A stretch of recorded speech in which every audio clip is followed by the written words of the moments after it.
ঈশ্বর মুহূর্তের মধ্যে সব কিছু পরিবর্তন করতে পারেন। আমাদের কাজ হলো প্রার্থনা করতে থাকা এবং আদেশে বাধ্য থাকা এবং বিশ্বাসে অটল থাকা। চাইতে থাকো, তোমাদের দেওয়া হবে। খুঁজতে থাকো, পাবে। দরজা ধাক্কা দিতে থাকো, তোমাদের জন্য দরজা খুলে দেওয়া হবে। কারণ যে চাইতে থাকে সে পায়, যে খুঁজতে থাকে সে খুঁজে পায়, আর যে দরজা ধাক্কা দিতে থাকে তার জন্য দরজা খুলে দেওয়া হয়। তোমার ছেলে যদি তোমার কাছে রুটি চায়, তবে তোমাদের মধ্যে এমন কেউ আছে কি যে তার সন্তানকে রুটির বদলে পাথরের টুকরো দেবে? যদি সে একটা মাছ চায়, তবে বাবা কি তার হাতে একটা সাপ তুলে দেবে?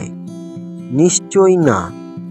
অতএব এসব বিষয়ে তোমরা যা যা ইচ্ছা করো, যে লোকে তোমাদের প্রতি করে, তোমরাও তাদের প্রতি সেই রকম করো, কারণ এটাই আইনেরও ও ভাববাদী গ্রন্থের মূল বিষয়।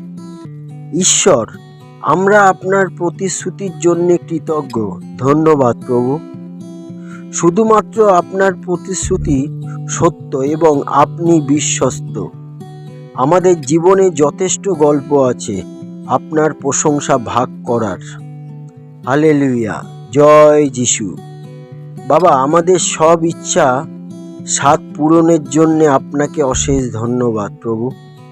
জয় যিশু, জয় হোক। আমেন।